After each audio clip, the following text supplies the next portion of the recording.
Speeding. Speeding. Speeding. 5, 4, 3, 2, 1. The world is changing faster than ever.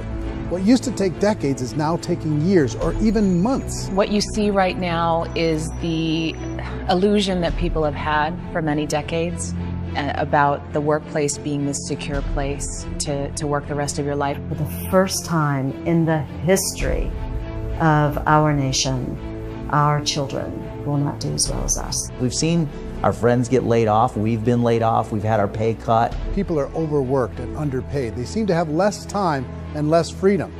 They live under constant pressure. This is going to be forced. And so even if your employer loves you, they may have to cut you. There's something wrong that on Monday morning, the heart attack rate increases by 35%. Technology is accelerating, job security is declining. It just doesn't seem like the old models of making a living are as reliable as they used to be. Every aspect of our lives, there's a better way out there, but we're still doing it the old way. We live in the greatest country on the planet, and there are a lot of people sitting around complaining and being cynical. Like everyone's whining about this old model, and I'm like, why don't you leave it? Look at all this over here. Look at all this opportunity. Since so much of our lives revolve around our work and the way we make our living, many people are thinking there just has to be a better way. The biggest challenge facing our world today is not making money, is what are we going to do with all the displaced, unemployed people? People are afraid that they're going to make the wrong decision. People are afraid of the unknown. People are afraid that maybe I don't have the skills. Hey, sports fans, industrial age is over. It's dead. It's dying. That's why going to school to get a job is an obsolete idea. A steady paycheck is an industrial age idea.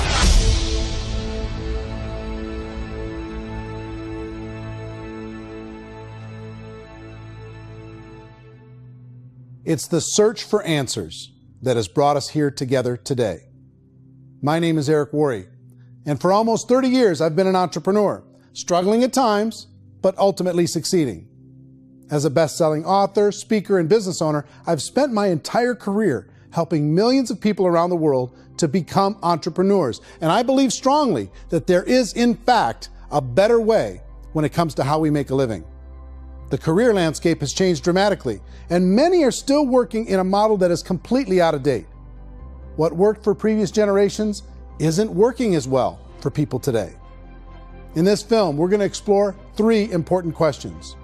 First, what's really going on in our working world today? Second, in this new economy, is it better to become an entrepreneur, or is it safer to work for someone else? And third, if a person decides to become an entrepreneur and start their own business, how can they do it without taking on massive risk? To help in this journey, I've brought together some of the greatest experts and thought leaders in the field of entrepreneurship to share the real facts with you. My intention is to give you new information that will allow you to make choices that are not limited by an old, outdated model. Let's start by understanding what's going on in our working world today.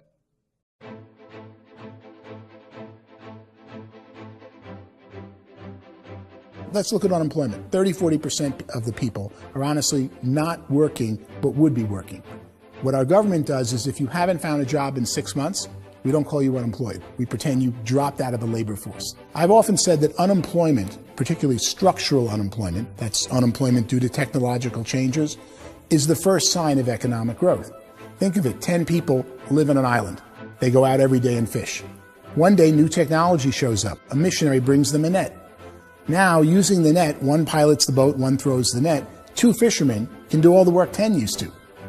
That's a 500% increase in productivity, 2 doing the work of 10, in one day. You don't have to learn a lot to learn how to throw a net instead of throw a fishing line. The island's got a big problem, 80% unemployment. But the island still has all the wealth of the fish because the 2 people produce as much fish as 10 did. Now, of course, looking back in history, these changes used to take thousands of years. And during that time, we went into farming and transportation. Some of us became doctors and some teachers and lawyers, and we developed all these new professions and new manufacturing jobs. Today, these changes are occurring literally in one day when a new technological advance occurs, and we don't have the social structures to deal with it or to retrain the unemployed people. So one of the things that I think is interesting as I travel across the country and really travel around the world is the way that we work and the way we get paid for work is changing pretty dramatically. On a global basis, everything is being turned upside down because of the rapidly advancing technologies.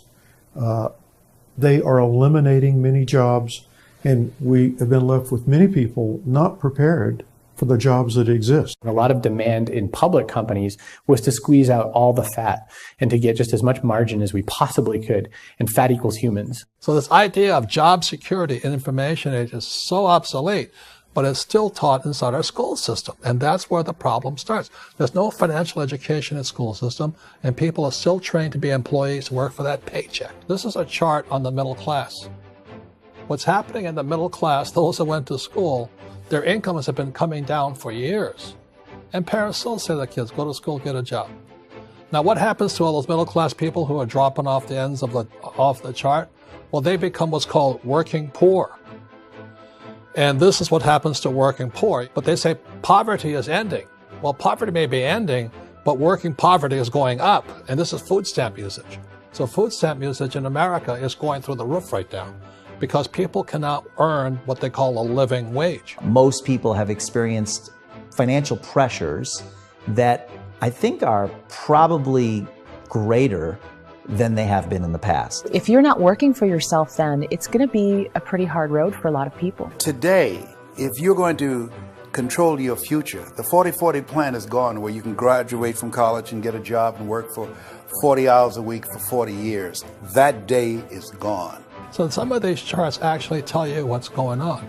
And this is a really interesting one. You know, people are going back to school because if I go back to school, I'll get a nice job. But this is what's happening to, it's called Sallie Mae, which is the student loan guys. Student loan is going through the roof. It's now over $1 trillion, and student loan debt is worse than credit card debt.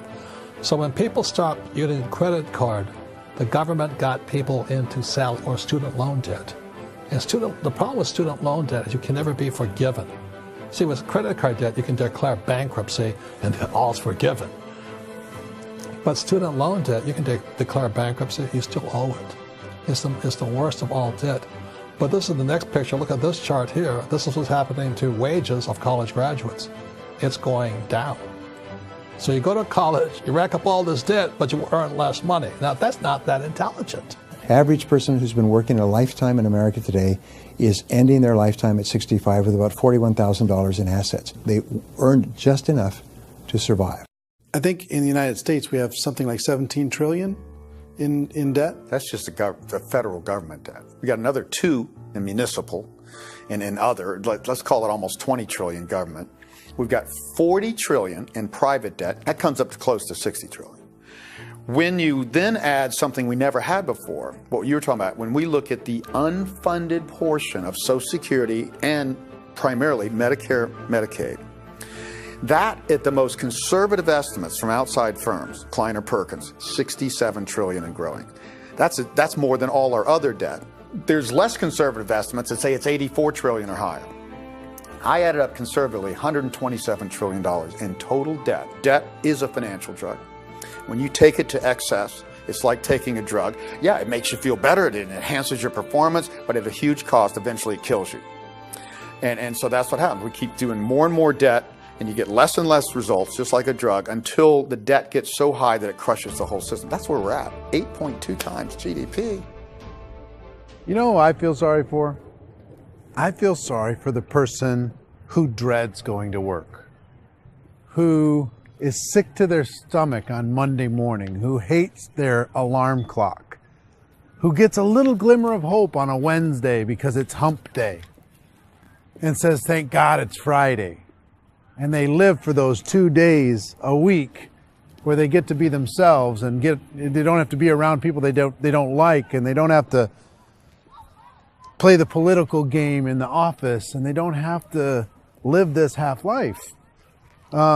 The person that works 50 weeks a year just to be able to have the 2 weeks for vacation. And you know what happens to most of them nowadays? They don't have a vacation. They have a staycation. They have time off of work, but they don't get to go where they want to go because they're overextended. They've got all this debt. They got all this situation. They hate their alarm clock. They can't sleep until they're done. They have to spend most of their life in traffic.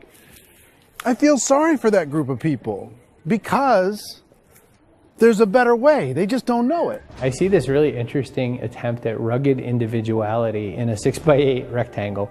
And I feel like you're all the same, except for the little push pins of the pictures. There's different pictures. Yours is named Jenny and his is named Sujara, but it's the same people. And this is how they are, and they're just like the zombies, and there's no joy in there, there's no fun. There's always like the wacky woman who decorates her cubicle, and that's the most she can do there. You got to give her credits, right? The wacky cubicle woman. The basis for their life is worry. I'm worried, you know, maybe I'll get fired. I'm worried maybe my company will go out of business. I'm worried I can't keep spinning the plates on paying the bills. I'm worried about how do I send my kids to college. I'm worried, what if the transmission of my car breaks? That's, you know, 2 or 3, I can't fix it.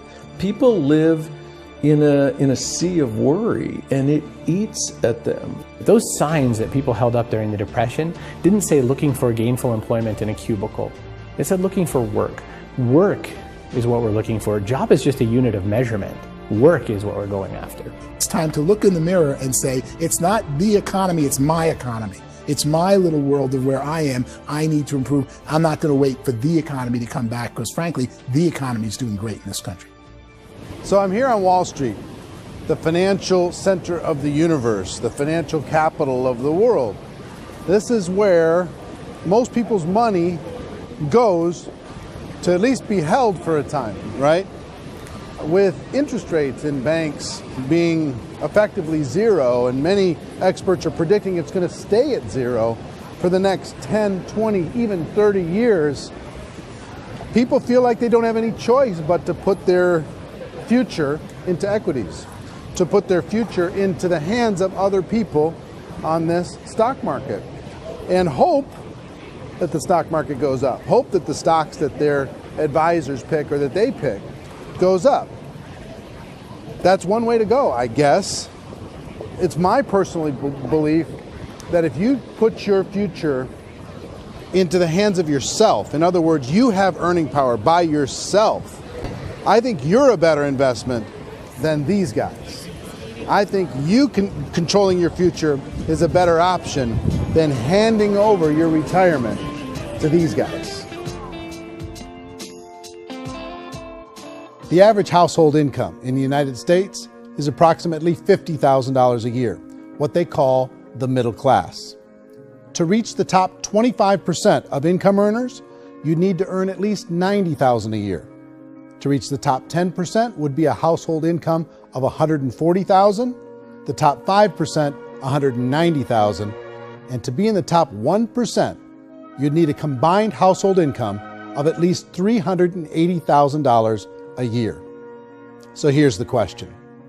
What do you think would give you the best chance to move up and get to the top 10%, the top 5%, the top 1% or beyond? In my opinion, and in the opinion of many, many experts, the answer is to become an entrepreneur, to become your own boss. I think you have to be a business owner. I can't, the only time I ever say to someone it'd be great to be an employee is when they've already told me they've surrendered. I only tell people who are wounded spiritually that they should be an employee. And it's that feeling that you get when you pick up the backpack off the little Cub Scout and say, "Don't worry, little guy, we'll get you back to the camp."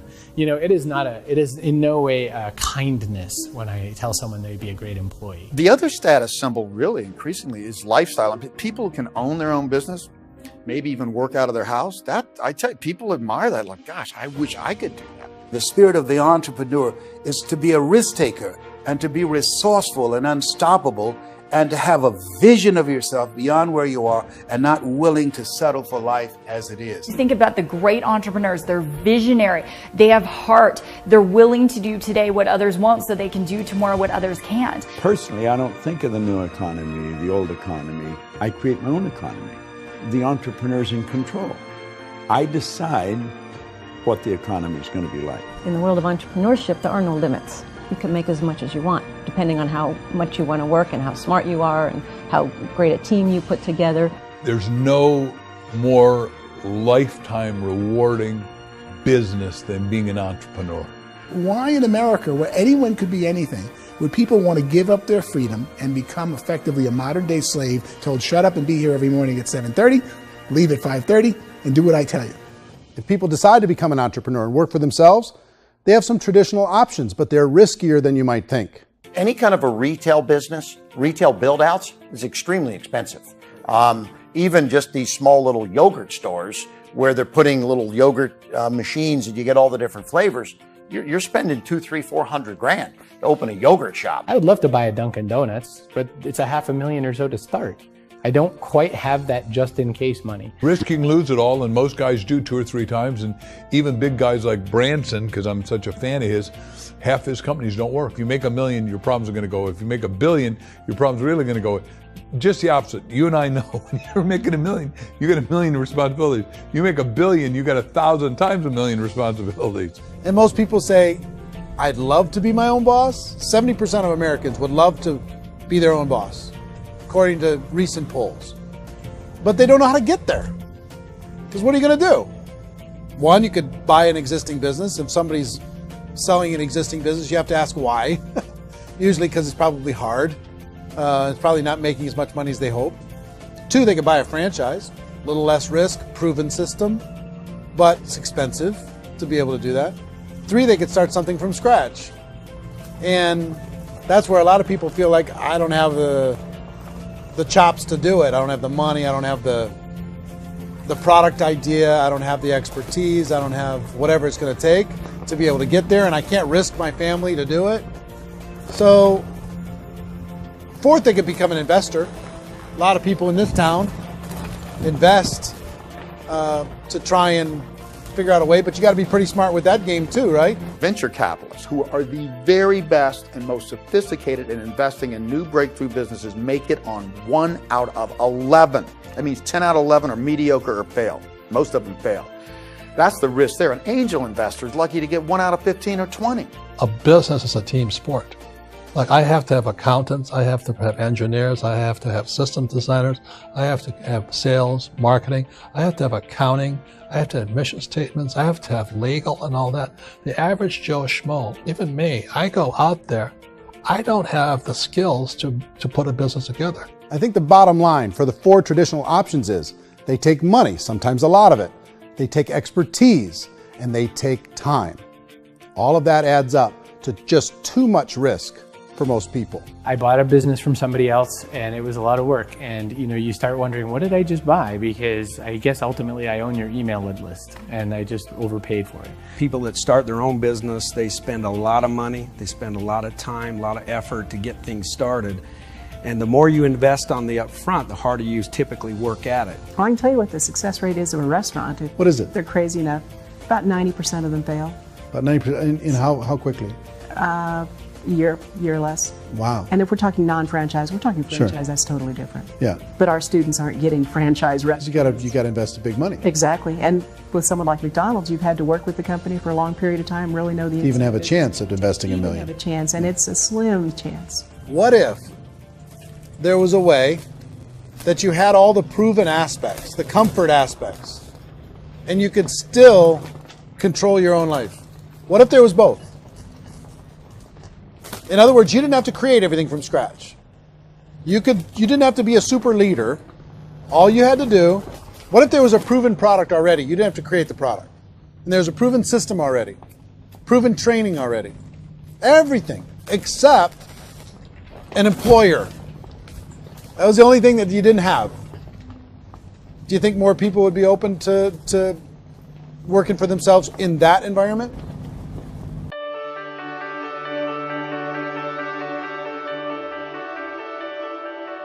In our search for a better way to make a living, we've come to the conclusion that becoming an entrepreneur is actually safer than being an employee. And through our look at the entrepreneurial options, one particular path kept coming up from expert after expert. And I think most people will find it surprising because it's certainly a non-traditional business model. That model is for people to start their own business and become an entrepreneur through the creation of a network marketing business. Some people call it direct selling because the product is being sold directly from the manufacturer to the end consumer, cutting out the middlemen. Other people call it multi-level marketing, or MLM, because there are multiple levels of commissions paid. The most common term today is network marketing, because network marketing best describes using a large group of independent distributors, independent entrepreneurs, to move a product or service more efficiently.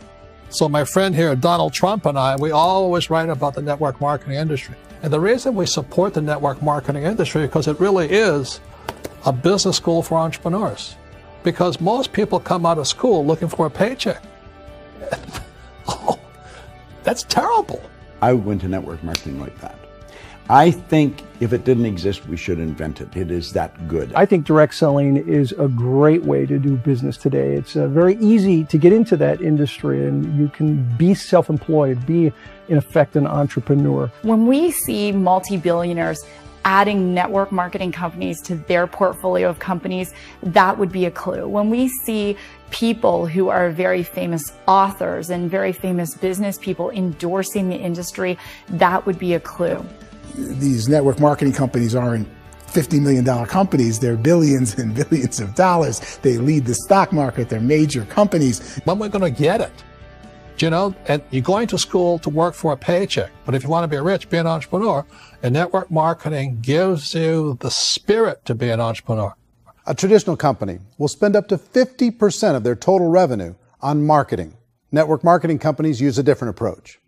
Instead of having all that extensive marketing expense, they utilize a network of independent distributors to do the marketing for them. Now, why do they do this? First, because word-of-mouth advertising is so much more effective today than traditional media advertising. Second, some products need to be explained or demonstrated, and an independent salesperson can do that more effectively than an ad campaign. Third, it's completely efficient. The company only pays for the marketing of their product if a sale happens and not before. Imagine if Amazon allowed you to become an independent distributor and paid out 40% of its revenue to that distributor group. All you had to do as a distributor was recommend a product, and if a person bought it on Amazon, Amazon would take care of all the logistics, and you'd get paid for bringing the customer. Now imagine you got paid for every purchase that customer made for the rest of their lives.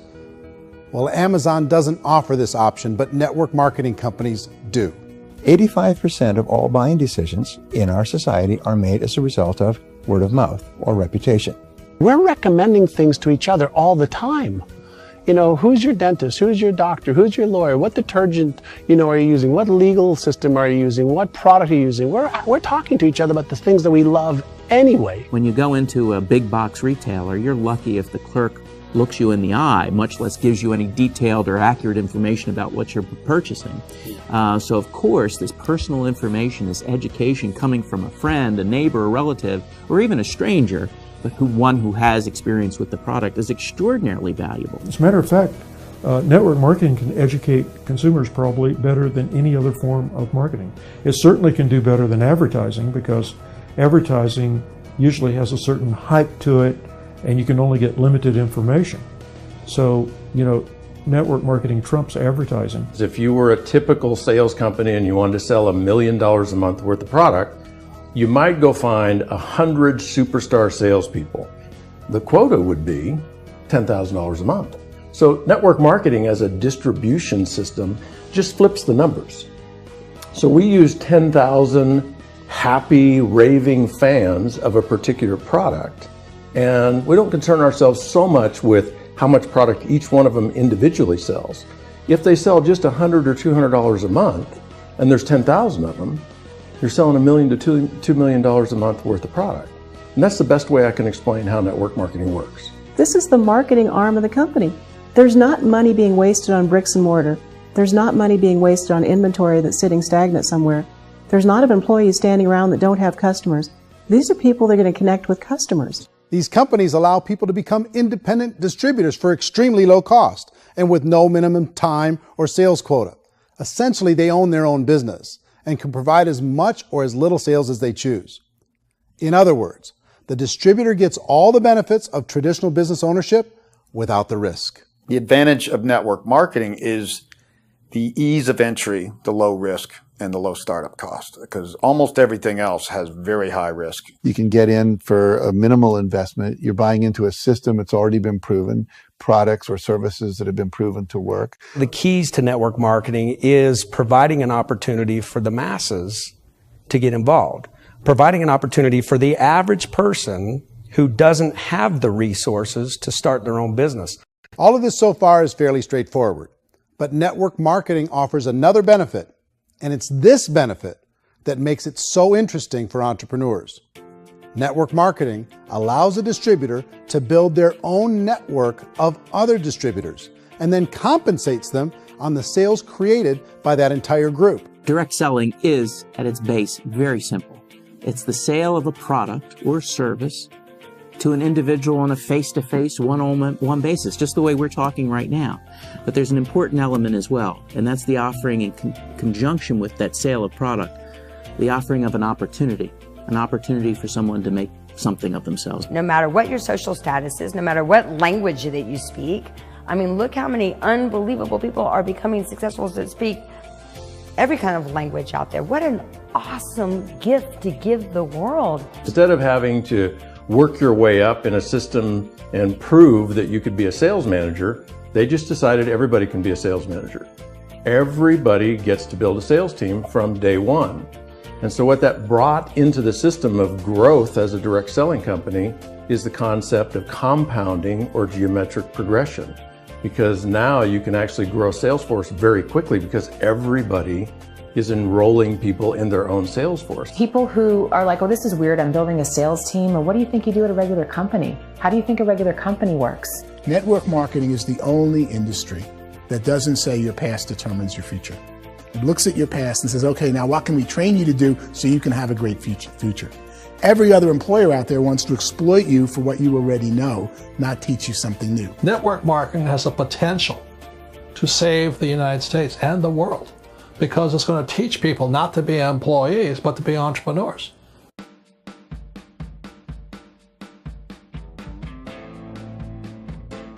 According to the Direct Selling Association, if you add up all the network marketing companies around the world, they combine to do over $178 billion a year in retail sales. To give you an idea of how big that really is, the NFL, the National Football League, does approximately $9 billion a year. The music industry does a little more than $16 billion a year, and the movie industry does about $80 billion a year. Using a conservative average, network marketing companies pay their distributors about 40% of that $178 billion in the form of commissions, which adds up to more than $71 billion a year. That's almost $6 billion a month. It's almost $200 million in commissions every single day. So it's certainly working, and people are making serious money in network marketing. With the growth of the direct selling industry over the last 10, 15, 20 years, we've seen a broader understanding of the channel. We have seen more and more people getting involved in the business, so our penetration in the marketplace has increased, and thus the understanding in the marketplace of who we are has increased. And we've seen non-direct selling companies look at the direct selling model and say, something's going on there. People are making money, companies are being profitable, individuals are being motivated, product is being delivered to market. Maybe we should explore this. Some people think only the people at the top make money. Well, let's take a look at that as well. In the network marketing profession, there are roughly 500 people in the world who earn over $1 million a year. If you round that number up to $2 million a year, that adds up to about $1 billion a year. That takes the $71 billion paid out each year down to $70 billion. So where does the rest of the money go? The vast majority goes to part-time people making anywhere from a few $100s a month to many thousands of dollars a month. It goes to people who choose to make it a full-time career move and earning even more than that. Every day, people are using the money they earn through network marketing to pay off debt, have more fun, and improve the quality of their lives. Everyone I know in network marketing has been doing that since the 50s. They go to work when they want to go to work. They stop working when they want to take time with their children to have a leisurely breakfast and discuss issues and driving to school. They go back to work when they get home, wherever they're working out of. The biggest thing that I've seen is people that have become much happier in their life. MLM has probably made more millionaires of more people in more countries, and I've spoken to them in 67 countries, than any other single form of business, starting from nothing. If they have a choice between working a job for the next 10 years or working a network marketing business for the next 10 years, the result of working the network marketing business will be better. A lot of people within the industry go on and make this a career and do extremely well at it. Network marketing has been nothing but good for everyone I know that's been involved with it because they did it seriously and they played full out and they've been very successful. It's been a constant barrage of success stories and people showing off stuff that they got as a result of it. How many people are involved? Approximately 16 million Americans and 96 million people around the world are currently participating in network marketing. And in a recent poll, 82% of those people report a good, very good, or excellent experience with network marketing. So people are happy.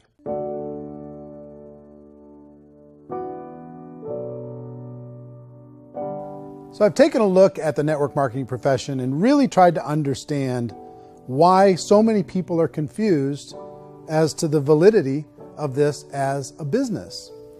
One is this pyramid shape. People get really messed up with this pyramid. Oh, it's one of those pyramid things. So I just think there are a lot of haters out there who really don't understand the industry and say, oh, it's a get-rich-quick scheme. It's a pyramid. Well, corporate America is a pyramid scheme. You know what I mean? It goes like this. You have thousands of MBAs, let's say working for Ford or General Motors or Coca-Cola. If all these MBAs, they're all trying to get to here, that's a pyramid. Only one guy's going to make it. Every 10 years, one's going to make it. Whereas you look at network marketing, it's like this. So you're here, and your job is to develop other CEOs coming up behind you. So it's an inverse pyramid. In network marketing, it's a very simple concept. If you sell product, you get paid. It is paid based on production. There is no first mover's advantage. There is no investment component where the more somebody spends, the more they're entitled to make. So the two are polar opposites of each other. It doesn't matter what shape the company is or the compensation plan is shaped, whether it's a circle or a pyramid or a triangle or a trapezoid, it doesn't matter. If compensation is coming primarily from recruitment, then you've got a problem. On the other hand, if an operation is basing their compensation to participants on the basis of sales, even when those sales are generated by people you've recruited, well, then you're a perfectly legitimate enterprise. That's the legal test, it's the practical test. Another issue that's been true in the past that is no longer true now is people used to be in network marketing loaded up with products that they couldn't sell and they ended up a loser. They ended up with a bunch of product in their garage, they ended up with a bunch of products sitting in their kitchen shelves or whatever, and they thought they could sell it and then they weren't willing to or able to sell it and they ended up with a bunch of stuff and they were bitter about it. There was this thing called front loading where you had to buy if you bought $25,000 worth of product, you got better commissions and all this. Today, it's almost all done by computer. It's direct mail comes from a warehouse somewhere else. You don't have to have all this inventory. You don't have to stock up. It's a paperless world now. Most of it's done online. You have a back office. It really works. And the technology has changed everything. Third issue is people start talking about 99% of people in network marketing don't make any money. Well, we've talked about that over the course of this journey together.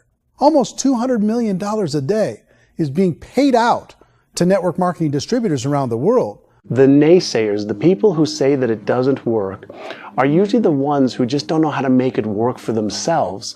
And so they're giving you an opinion, and I tell people, don't confuse people's opinions with expertise, because opinions are free. And don't confuse sincerity with the truth, because people can be sincerely wrong. But here's the reality inside of network marketing.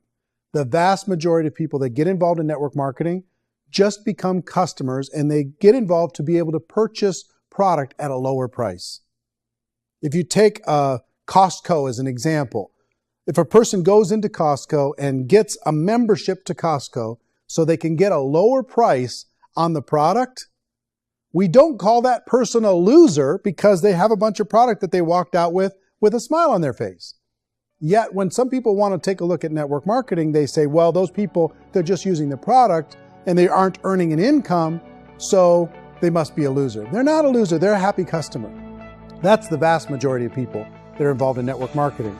Now, a smaller percentage of those people decide to go build a business. They earn $300 a month, $500 a month, $1,000, $2,000. That's the bulk of earnings in network marketing. And then there's the few that really decide to take it serious, really decide to build a large network, really work to make that network very, very productive. And those people make huge amounts of money and there's no cap.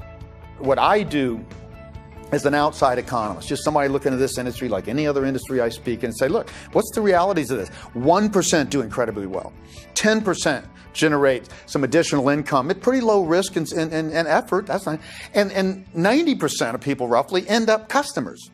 One thing that I think is real when it comes to people's perceptions about network marketing is people put this, and distributors, I think, involved in network marketing have some responsibility for this. They have sometimes unrealistic claims about the product or about the income. Most people who become distributors, they want the money, they want to be successful, but they don't have the skills. They don't know what to do. And when people don't know what to do and they're in a new business, they're scared. And when they're scared, they panic and desperation kind of sets in. So they think everyone they talk to has to get in. So if I talk to you and you say, well, no, I don't have time to do that, they're like, no, I need you. You have to do this or I won't be successful. So I start clawing on you. I start that desperation. So then I start making claims about the product, which are not appropriate, probably not even true. Or I start saying, oh, let me show you how you can make all this money and you don't have to do anything, Eric.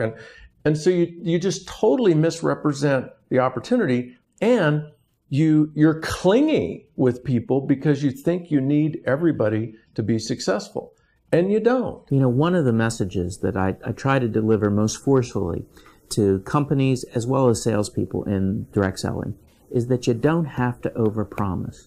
The reality is in network marketing, there's a lot of hard work involved. There's a lot of effort. You're going to have to develop yourself. It's a business like anything else. It's going to take some time, but in my opinion, it's better.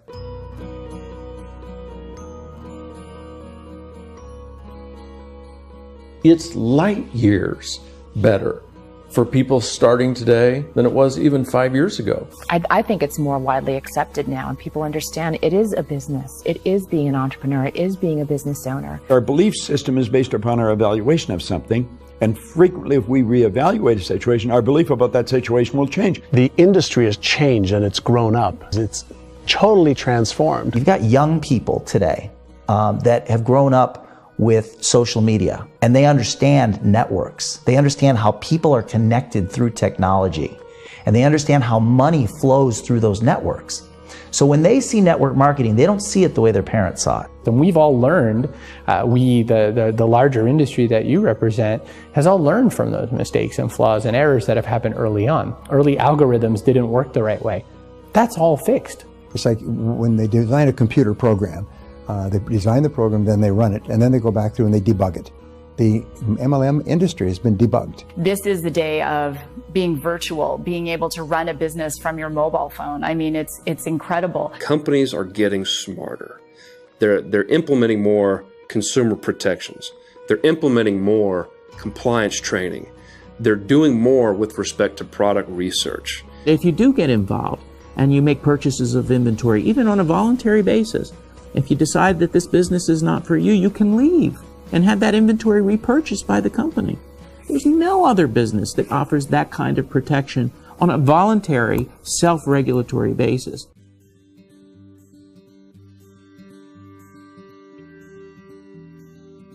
If you decide to look further into a network marketing business in order to generate more cash flow for your family, I would recommend reviewing the following 4 elements. First is the product or service. And on the product or service, I would ask 5 important questions. 1, do you like it? Is it something you would feel comfortable sharing with others? 2, is there a recognized need in the marketplace? It's hard to create a need if one isn't naturally there. 3rd, does the product meet that need? Does it solve a legitimate problem for consumers? And 4th, is it priced to sell? Can it compete in the marketplace? And 5th, is it priced for profit? Is there enough margin for the company and the distributor to be able to generate income for the long term? If you can answer the questions on the product to your satisfaction, the next element to consider is the company itself. Is it well run? Do you believe in the founders or the management team? Do you feel they have what it takes to go all the way? See, it doesn't matter how good the product is if the management can't take care of the company. Good management can change with the times. They can handle adversity. They can make good decisions. Make sure you choose a company that can serve you for a long time. The third element to consider is the compensation plan. And with that, there are 3 important things to look at. First, a brand new person needs to be able to generate some money fairly quickly. It may be an obvious reason, but you can probably imagine the ripple effect of a distributor getting involved and having even a small victory fast.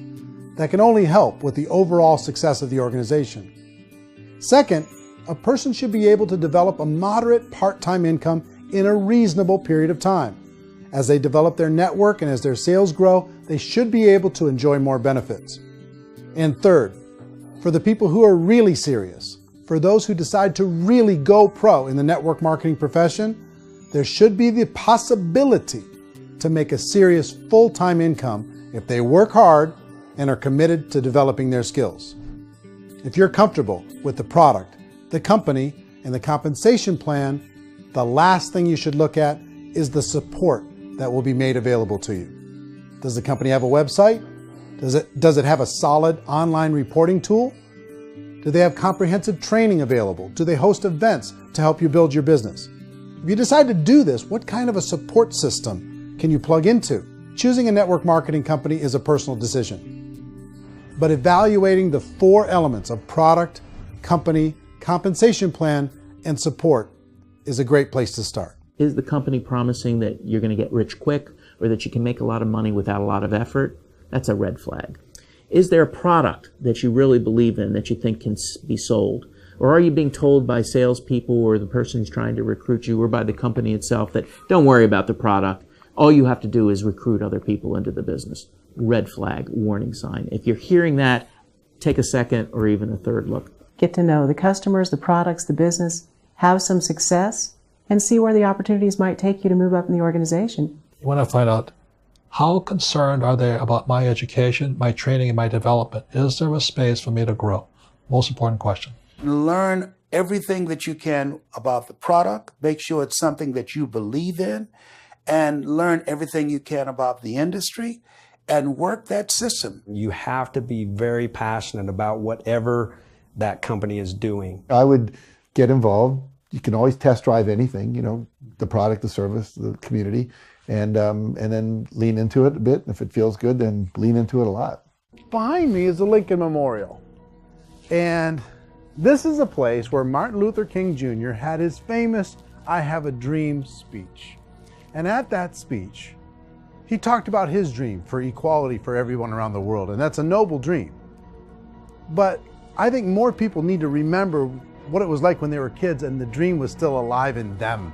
Before it got beaten out of them by reality, by this paycheck, by these responsibilities, and by having to live for this job to pay the bills. I think people need to remember that, go back to that. Once they know that there's a better way, I think their future is going to be much brighter. They can live a better life.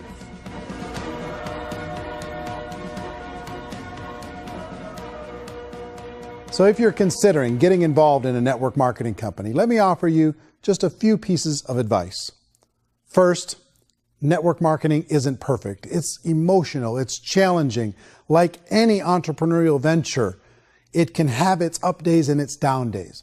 But if you have an entrepreneurial bone in your body, it's just better. Second, if you're gonna do it, decide to be professional. Decide to go pro. It's better to do that than just be this amateur sticking your toe in the water. Third, as any professional, you're going to have to learn some new skills. And I promise you, inside of the network marketing profession, they're not too difficult to learn. Fourth, like anything worthwhile, it's going to take some time. Don't expect that you're going to get to the finish line right out of the gate. And fifth, it's worth it. It's worth it to be able to take charge of your life again. It's worth it to be able to control your own financial situation. It's worth it for the people you're going to be able to spend time with. It's worth it for the things you're going to be able to see and the experiences you're going to be able to experience. It's worth it for the causes you're going to be able to contribute to, the lives you're going to be able to touch, the customers you're going to be able to help, the friendships you're going to be able to develop. I promise you, it's worth it. Remember, most people are searching for answers just like you are. But I do have to tell you the catch to network marketing. If there is a catch, if you want to understand this from an emotional point of view, people say, well, it sounds too good to be true. It's not, it's hard work. But here's the catch. Most people still don't understand it. So you're going to have to endure the loss of social esteem from ignorant people. The uneducated will think less of you. Now, if you can handle that, you're on your way. If that's going to destroy you, you know what? Entrepreneurship in general probably isn't in your future. If you can face that catch, you can become unstoppable. I want everyone to really contemplate this if they're not in network marketing. You're in a job, you probably have a mortgage, you have rent, you have debt, whatever's going on. You're in a prison.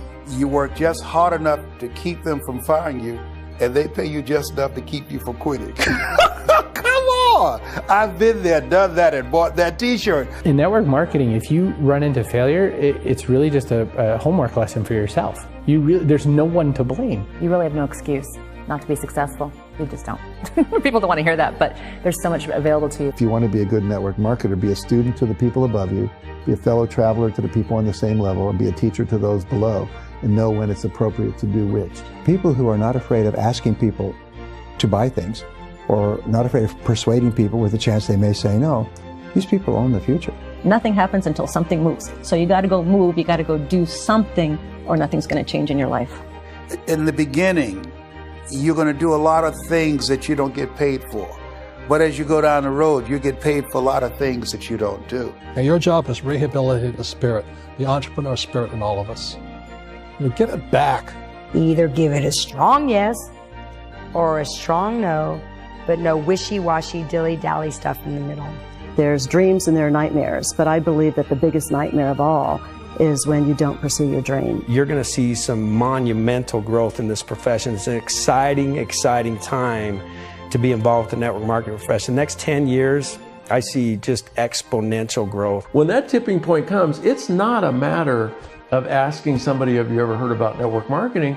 You're really asking them, which company are you building your wealth in? We are here to fix the world, to improve relationships with other people, to improve other lives.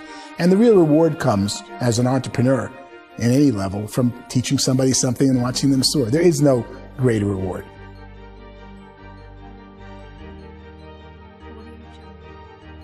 Life's too short to spend it living someone else's dream instead of your own.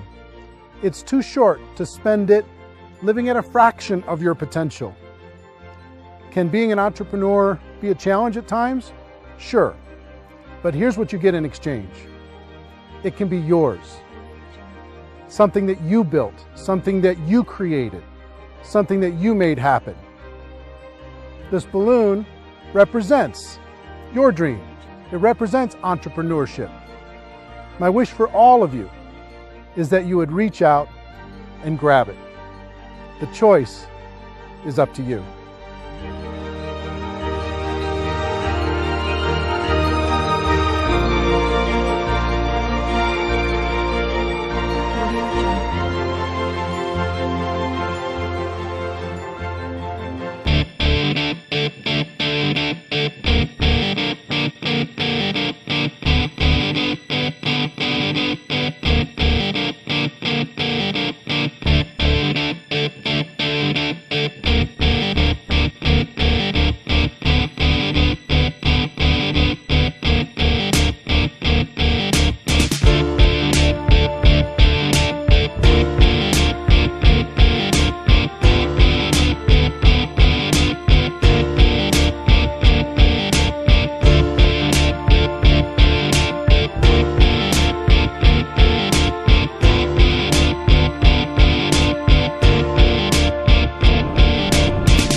mention the word scam?